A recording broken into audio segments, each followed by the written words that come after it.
भारत का हर नागरिक देख रहा है कि कैसे भारत की नारी शक्ति की उड़ान को रोक दिया गया। कांग्रेस, डीएमके, टीएमसी और समाजवादी पार्टी जैसे दलों की स्वार्थी राजनीति का नुकसान देश की नारी शक्ति को उठाना पड़ा। नारी शक्ति वंदन संशोधन 21वीं सदी के भारत की नारी को नए अवसर देने, नई उड़ान देने, महिला आरक्षण विरोध करके जो पाप विपक्ष ने किया है, इसकी उन्हें सजा जरूर मिलेगी। लटकाना, भटकाना, अटकाना, यही कांग्रेस का सिद्धांत रहा है। बांटो और राज करो। कांग्रेस ये पॉलिटिक्स अंग्रेजों से विरासत में सीख कर आई है। आज मैं एक बेहद महत्वपूर्ण विषय पर, विशेषकर देश की माताओं, बहनों और बेटियों से बात करने के लिए आया हूं। आज भारत का हर नागरिक देख रहा है कि कैसे भारत की नारी शक्ति की उड़ान को रोक दिया गया। उनके सपनों को बेरहमी से कुचल दिया गया। हमारे भरसक प्रयास के बावजूद हम सफल नहीं हो पाए। नारी शक्ति वंदन अधिनियम में संशोधन नहीं हो पाया और मैं इसके लिए सभी माताओं, बहनों, उनसे मैं क्षमा प्रार्थी हूं। साथियों, हमारे लिए देश हित सर्वोपरि है, लेकिन जब कुछ लोगों के लिए दल हित सब कुछ हो जाता है, दल हित देश हित से बड़ा हो जाता है, तो नारी शक्ति को, देश हित को इसका खामियाजा उठाना पड़ता है। इस बार भी यही हुआ है। कांग्रेस, डीएमके, टीएमसी और समाजवादी पार्टी जैसे दलों की स्वार्थी राजनीति का नुकसान देश की नारी शक्ति को उठाना पड़ा है। साथियों, कल देश की करोड़ों महिलाओं की नजर संसद पर थी। देश की नारी शक्ति देख रही थी। मुझे भी ये देखकर बहुत दुख हुआ कि जब ये नारी हित का प्रस्ताव गिरा तो कांग्रेस, डीएमके, टीएमसी, सपा जैसी परिवारवादी पार्टियां खुशी से तालियां बजा रही थी। महिलाओं से उनके अधिकार छीनकर ये लोग मेजें थपथपा रहे थे। उन्होंने जो किया वो केवल टेबल पर थाप नहीं थी, वो नारी के स्वाभिमान पर, उसके आत्मसम्मान पर चोट थी। और नारी सब भूल जाती है, अपना अपमान कभी नहीं भूलती। इसलिए संसद में कांग्रेस और उसके सहयोगियों के उन सबके व्यवहार की कसक हर नारी के मन में हमेशा रहेगी। देश की नारी जब भी अपने क्षेत्र में इन नेताओं को देखेगी तो वो याद करेगी कि इन्हीं लोगों ने संसद में महिला आरक्षण को रोकने का जश्न मनाया था, खुशियां मनाई थी। कल संसद में नारी शक्ति वंदन संशोधन का जिन भी दलों ने विरोध किया है, उनसे मैं दो टूक कहूंगा। ये लोग नारी शक्ति को फॉर ग्रांटेड ले रहे हैं। वो ये भूल रहे हैं कि 21वीं सदी की नारी देश की हर घटना पर नजर रख रही है। वो उनकी मंशा भांप रही है और सच्चाई भी भली भांति जान चुकी है। इसलिए महिला आरक्षण विरोध करके जो पाप विपक्ष ने किया है, इसकी उन्हें सजा जरूर मिलेगी। इन दलों ने संविधान निर्माताओं की भावनाओं का भी अपमान किया है और जनता द्वारा इसकी सजा से भी वो बच नहीं पाएंगे। साथियों, सदन में नारी शक्ति वंदन संशोधन किसी से भी कुछ छीनने का नहीं था। नारी शक्ति वंदन संशोधन हर किसी को कुछ न कुछ देने का था, देने के लिए संशोधन का था। ये 40 साल से लटके हुए नारी के हक को 2029 के अगले लोकसभा चुनाव से उसका हक देने का संशोधन था। नारी शक्ति वंदन संशोधन 21वीं सदी के भारत की नारी को नए अवसर देने, नई उड़ान देने, उसके सामने से बाधाएं हटाने का महायज्ञ था। देश की 50% यानी आधी आबादी को उसका अधिकार देने का साफ नियत के साथ, ईमानदारी के साथ किया गया एक पवित्र प्रयास था। नारी को भारत की विकास यात्रा में सहयात्री बनाने और सबको जोड़ने का प्रयास था। नारी शक्ति वंदन संशोधन समय की मांग है। नारी शक्ति वंदन संशोधन उत्तर, दक्षिण, पूर्व, पश्चिम सभी राज्यों की, हर राज्य की शक्ति में समान वृद्धि का प्रयास था। ये संसद में सभी राज्यों की आवाज को अधिक शक्ति देने का प्रयास था। राज्य छोटा हो, राज्य बड़ा हो, राज्य की आबादी कम हो या राज्य की आबादी ज्यादा हो, सबकी समान अनुपात में शक्ति बढ़ाने की कोशिश थी। लेकिन इस ईमानदार प्रयास की कांग्रेस और उसके सहयोगियों ने सदन में पूरे देश के सामने भ्रूण हत्या कर दी है, भ्रूण हत्या कर दी है।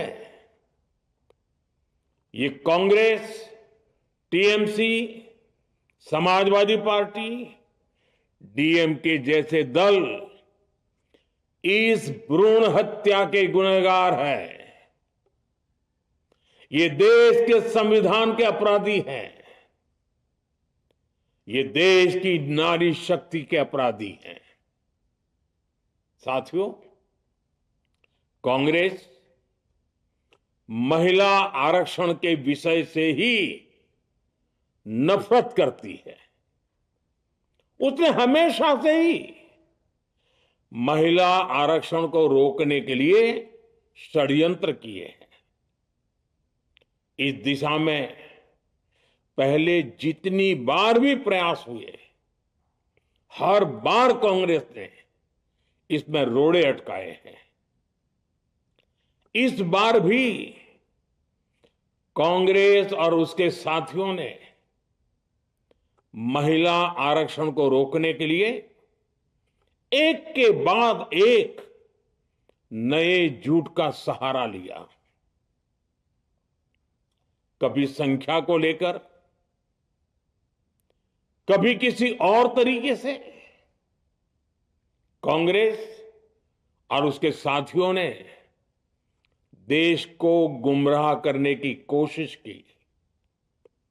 ऐसा करके इन दलों ने भारत की नारी शक्ति के सामने अपना असली चेहरा सामने ला दिया है, अपना मुखौटा उतार दिया है। साथियों, मुझे व्यक्तिगत तौर पर आशा थी कि कांग्रेस अपनी दशकों पुरानी गलती सुधारेगी। कांग्रेस अपने पापों का प्रायश्चित करेगी। लेकिन कांग्रेस ने इतिहास रचने का, महिलाओं के पक्ष में खड़े होने का अवसर खो दिया। कांग्रेस खुद देश के अधिकांश हिस्सों में अपना वजूद खो चुकी है। कांग्रेस परजीवी की तरह क्षेत्रीय दलों की पीठ पर सवार होकर खुद को जिंदा रखे हुए है। लेकिन कांग्रेस ये भी नहीं चाहती कि क्षेत्रीय दलों की ताकत बढ़े।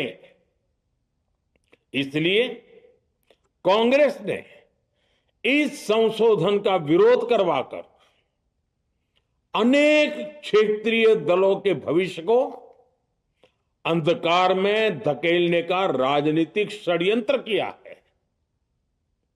साथियों, Congress, Samajwadi party, DMK, TMC और दूसरी पार्टियां इतने वर्षों से हर बार वही बहाने, वही कुतर्क गढ़ते आए हैं, बनाते आए हैं।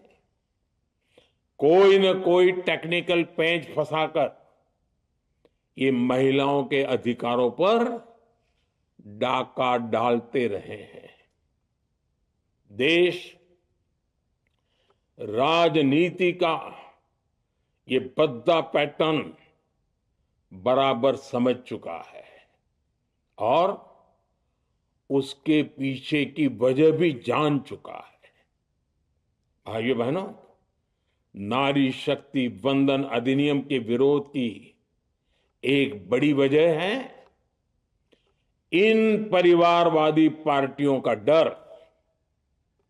इन्हें डर है अगर महिलाएं सशक्त हो गई तो इन परिवारवादी पार्टियों का नेतृत्व खतरे में पड़ जाएगा। ये कभी नहीं चाहेंगे कि उनके परिवार के बाहर की महिलाएं आगे बढ़े। आज पंचायतों में, लोकल बॉडीज में जिन हजारों लाखों महिलाओं ने अपनी क्षमता को साबित किया है, जब आगे बढ़कर लोकसभा और विधानसभाओं में आना चाहती हैं, देश की सेवा करना चाहती है, परिवारवादियों के भीतर उनसे असुरक्षा की भावना बैठी हुई है। परिसीमन के बाद महिलाओं के लिए कहीं ज्यादा सीटें होगी, महिलाओं का कद बढ़ेगा। इसलिए इन लोगों ने नारी शक्ति वंदन संशोधन का विरोध किया है। देश की नारी शक्ति कांग्रेस और उसके सहयोगियों को इस पाप के लिए कभी माफ नहीं करेगी। मेरे प्रिय देशवासियों, कांग्रेस और उसके साथी दल डिलिमिटेशन पर लगातार झूठ बोल रहे हैं। ये इस बहाने विभाजन की आग को सुलगाना चाहते हैं, क्योंकि बांटो और राज करो, कांग्रेस ये पॉलिटिक्स अंग्रेजों से विरासत में सीख कर आई है और कांग्रेस आज भी उसी के सहारे चल रही है। कांग्रेस ने हमेशा देश में दरार पैदा करने वाली भावनाओं को हवा दी है। इसलिए यह झूठ फैलाया गया कि डिलिमिटेशन यानी परिसीमन से कुछ राज्यों को नुकसान होगा, जबकि सरकार ने पहले दिन से स्पष्ट किया है कि न किसी राज्य की भागीदारी का अनुपात बदलेगा, न किसी का रिप्रेजेंटेशन कम होगा, बल्कि सभी राज्यों की सीटें समान अनुपात में ही बढ़ेगी। फिर भी कांग्रेस, डीएमके, टीएमसी और समाजवादी पार्टी जैसे दल इसे मानने को तैयार नहीं हुए। साथियों, ये संशोधन बिल सभी दलों और सभी राज्यों के लिए एक मौका था, एक अवसर था। ये बिल पास होता तो तमिलनाडु, बंगाल, यूपी, केरला हर राज्य की सीटें बढ़ती। लेकिन अपनी स्वार्थी राजनीति की वजह से इन दलों ने अपने राज्यों के लोगों को भी धोखा दे दिया। जैसे कि डीएमके के पास मौका था कि वो और ज्यादा तमिल लोगों को सांसद विधायक बना सकती थी, तमिलनाडु की आवाज और मजबूत कर सकती थी, लेकिन उसने वो मौका खो दिया। टीएमसी के पास भी बंगाल के लोगों को आगे बढ़ाने का मौका था, लेकिन टीएमसी ने भी ये मौका गंवा दिया। समाजवादी पार्टी के पास भी मौका था कि वो महिला विरोधी छवि होने के दाग को कुछ कम कर सके, लेकिन सपा भी इसमें चूक गई। समाजवादी पार्टी लोहिया जी को तो पहले ही भूल चुकी है। सपा ने नारी शक्ति वंदन संशोधन का विरोध करके लोहिया जी के सारे सपनों को पैरों तले रौंद दिया है। सपा महिला आरक्षण विरोधी है। ये यूपी की और देश की महिलाएं कभी नहीं भूलेगी। साथियों, महिलाओं के आरक्षण का विरोध करके कांग्रेस ने फिर एक बात सिद्ध कर दी है। कांग्रेस एक एंटी रिफॉर्म पार्टी है। 21वीं सदी के विकसित भारत के लिए जो भी निर्णय, जो भी रिफॉर्म जरूरी है, जो भी निर्णय देश ले रहा है, कांग्रेस उन सबका विरोध करती है, उसे खारिज कर देती है, उस काम के अंदर खलल डालती है। यही कांग्रेस का इतिहास है और यही कांग्रेस की नेगेटिव पॉलिटिक्स है। साथियों, ये वही कांग्रेस है जिसने जनधन, आधार, मोबाइल, स्त्री शक्ति का विरोध किया। कांग्रेस ने डिजिटल पेमेंट्स का विरोध किया। कांग्रेस ने जीएसटी का विरोध किया। कांग्रेस ने सामान्य वर्ग के गरीबों को आरक्षण का विरोध किया। कांग्रेस ने ट्रिपल तलाक के विरुद्ध कानून का विरोध किया। कांग्रेस ने आर्टिकल 370 हटाने का विरोध किया। हमारा संविधान, हमारे कोर्ट जिस यूनिफॉर्म सिविल कोड, समान नागरिक आचार संहिता को, यूसीसी को जरूरी बताते हैं, कांग्रेस उसका भी विरोध करती है।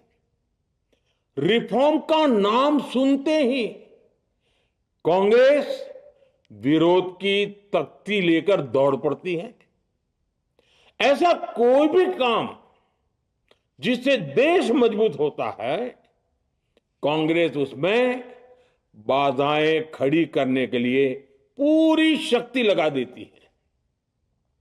Congress one nation one election का विरोध करती है। कांग्रेस देश में घुसपैठियों को भगाने का विरोध करती है। कांग्रेस मतदाता सूची के शुद्धिकरण, एसआईआर का विरोध करती है। कांग्रेस वक्फ बोर्ड में रिफॉर्म का विरोध करती है। साथियों, कांग्रेस ने शरणार्थियों को सुरक्षा देने वाले सीएए कानून तक का विरोध किया। इस पर झूठ बोलकर, अफवाहें फैलाकर देश में बवंडर खड़ा कर दिया। कांग्रेस माओवादी नक्सली हिंसा को समाप्त करने के देश के प्रयासों में भी रुकावटें डालती है। कांग्रेस का एक ही पैटर्न रहा है, कोई भी रिफॉर्म आए तो झूठ बोलो, भ्रम फैलाओ।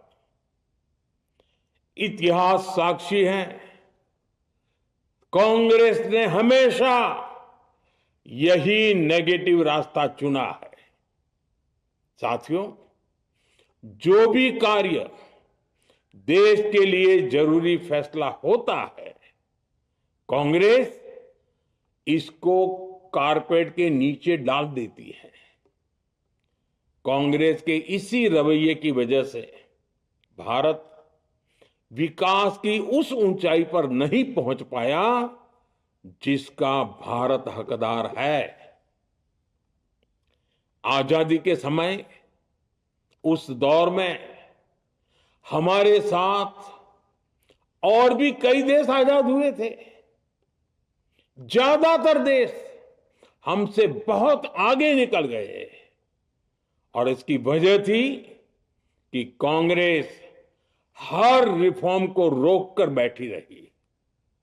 लटकाना, भटकाना, अटकाना, यही कांग्रेस का सिद्धांत रहा है, यही कांग्रेस का वर्क कल्चर रहा है। कांग्रेस ने पड़ोसी देशों के साथ सीमा विवादों को लटकाया।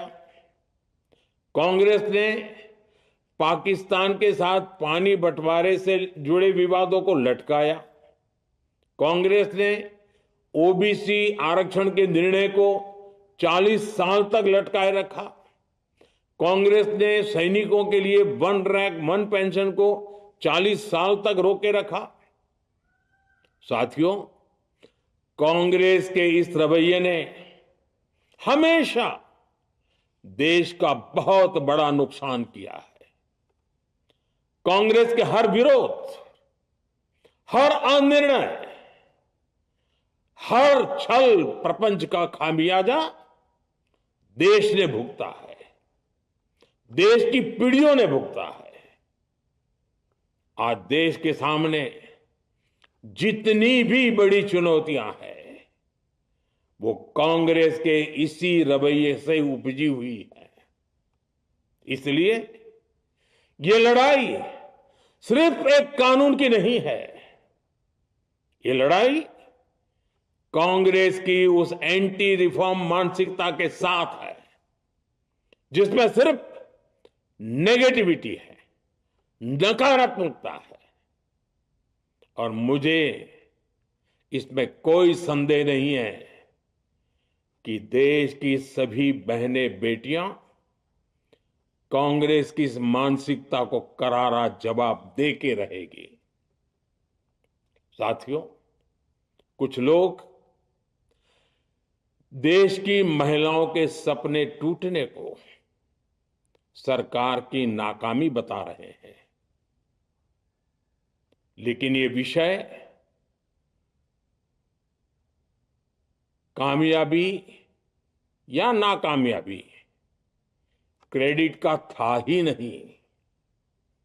मैंने संसद में भी कहा था, आधी आबादी को उनका हक मिल जाने दीजिए, मैं इसका क्रेडिट विज्ञापन छपवाकर विपक्ष के सभी लोगों को दे दूंगा। लेकिन महिलाओं को दकियानुसी सोच से देखने वाले फिर भी अपने झूठ पर अड़े रहे, कायम रहे। साथियों, नारी शक्ति को भागीदारी दिलाने की लड़ाई दशकों से चल रही है। वर्षों से मैं भी इसके लिए प्रयास करने वालों में से एक हूं। कितनी ही महिलाएं ये विषय मेरे सामने उठाती रही हैं, कितनी ही बहनों ने पत्र के द्वारा मुझे सारी बातें बताई हैं। मेरे देश की माताएं, बहनें, बेटियां, मैं जानता हूं आज आप सब दुखी हैं। मैं भी आपके इस दुख में दुखी हूं।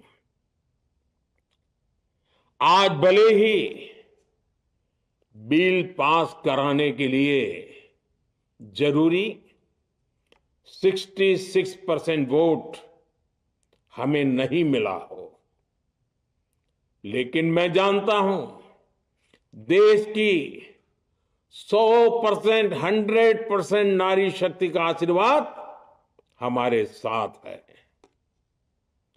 मैं देश की हर नारी को विश्वास दिलाता हूं, हम महिला आरक्षण के रास्ते में आने वाले हर रुकावट को खत्म करके रहेंगे, हटा करके रहेंगे। हमारा हौसला भी बुलंद है, हमारी हिम्मत भी अटूट है और हमारा इरादा भी अड़िग है। महिला आरक्षण का विरोध करने वाली पार्टियां ये देश की नारी शक्ति को संसद और विधानसभाओं में उनकी भागीदारी बढ़ाने से कभी भी रोक नहीं पाएंगे। सिर्फ वक्त का इंतजार है। नारी शक्ति के सशक्तिकरण का बीजेपी एनडीए का संकल्प अक्षुण्ण है। कल हमारे पास संख्या बल नहीं था, लेकिन इसका मतलब ये नहीं है कि हम हार गए। हमारा आत्मबल अजेय है। हमारा प्रयास रुकेगा नहीं, हमारा प्रयास थमेगा नहीं। हमारे पास आगे भी और मौके आएंगे। हमें आधी आबादी के सपनों के लिए, देश के भविष्य के लिए इस संकल्प को पूरा करना ही है। आप सबका बहुत बहुत धन्यवाद।